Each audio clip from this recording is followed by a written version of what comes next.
Okay, everyone, welcome back. Miranda Pitrone here with you.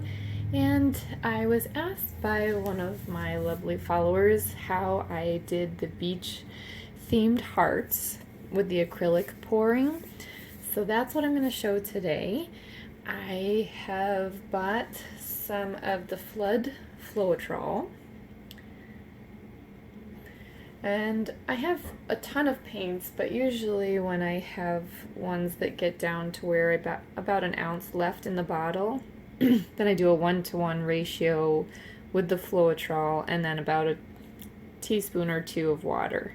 And then I just mix them up in their bottles.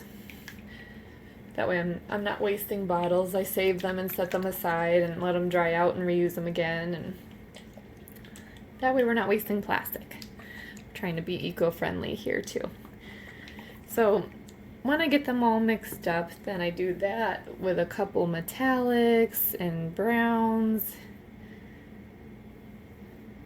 and some whites. And a lot of, if you haven't seen many of the pourings, then a lot of people do a flip cup where they fill up a cup and then flip it onto their surface, and it makes a gorgeous paint design. Excuse me, and it's different every time, so really abstract. But with these, I try to kind of place the colors where I would want them to be so that there is that division of sand and sea type idea. So I'm going to place most of my blues near the top for the plan, and then the golds and the browns and a little bit of white towards the bottom. And then all I do is, once I get them on there, is I take something like a tissue or a paper towel, or I have my daughter's flashcards that she doesn't use anymore, just a box from the dollar store, and we're just gonna gently do a swipe across the paint to just kind of create that effect, so you get some cells and get a little bit of mixture of the paints. So that's the plan. We'll see what we can do with that this time. So I kind of like floating the colors. We have a little spider friend here. Come on, guy, get off. Okay, so I'm going to take my white, which is half mixed with the Floetrol and a little bit of water. And I'm just going to kind of create a surface here for my paints to flow on. So I leave it a little bit thick and watery, not so that you're just painting, like if you were just painting a surface, this is a little thicker. So I'm going to need a little bit more.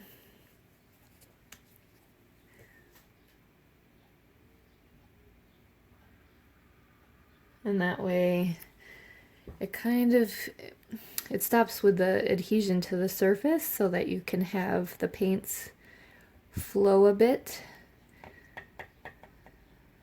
There's a lot more movement. That's the word I'm looking for here this morning.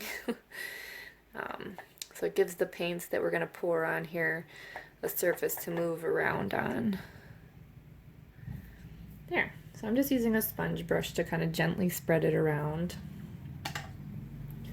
Alright, now as I said, I like to have the blues near the top.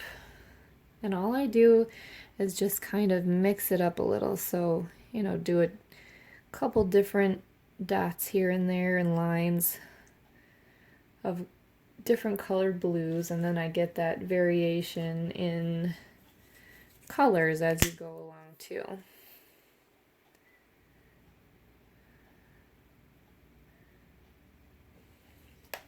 Because the water and the beach, it's always churning, and you get different kinds of bubbles and colors, and just a little more artistic looking.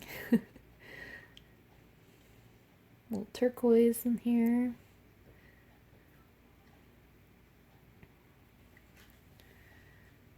And then one of my favorite things is contrast, so I tend to do some little streak of dark here and there. But that's just me. So you can use the blues that you want.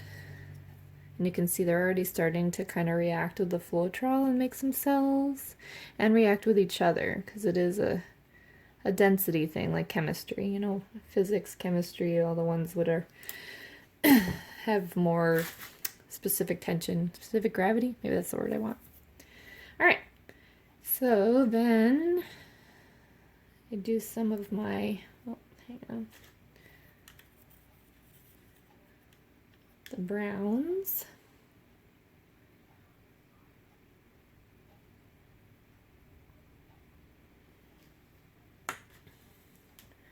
And I have a couple ones that are metallic because I really like how you get that kind of glittery beach look to that. And then a little bit of this light, a little bit, Miranda, of the light mocha. So, and I tried to kind of do it mostly in one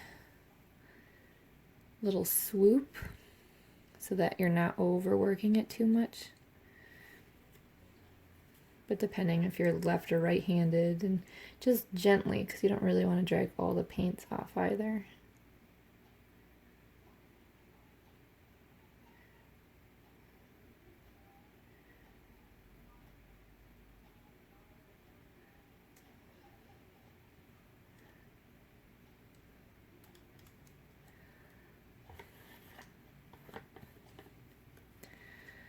And I did not hit the bottom very well with that one, so I am just going to drag it a little bit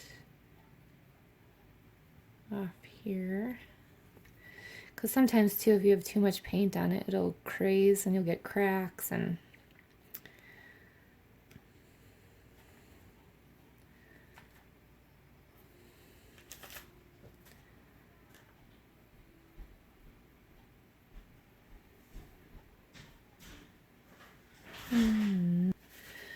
Alright, so you can see how they start to react. I got a lot of cells in the sand area and then a little bit here in the water.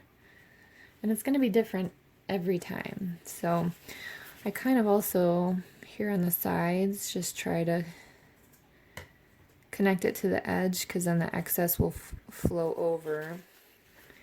And then here, where the wood is showing still a little bit, I like to have the white kind of still run in, or if you have some left in a cup, you can just kind of get your edges.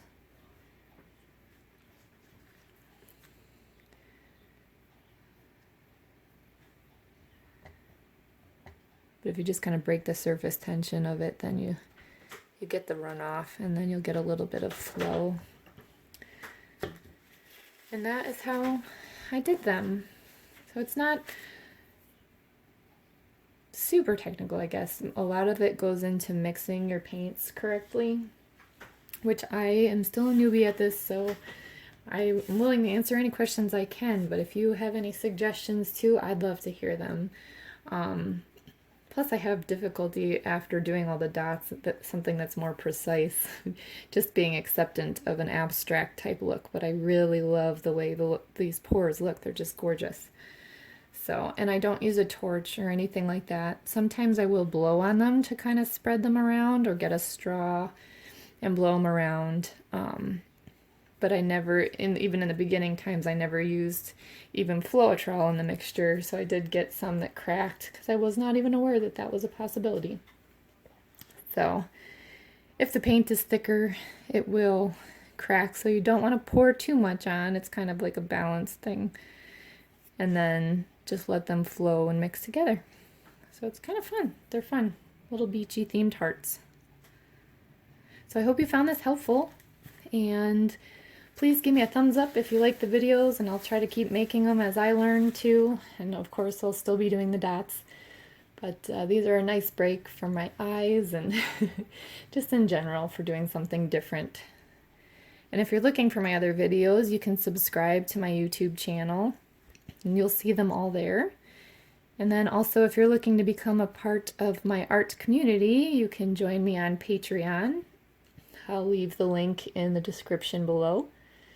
And I hope that you all have an awesome day. I look forward to hearing about what you think about all this. Happy painting.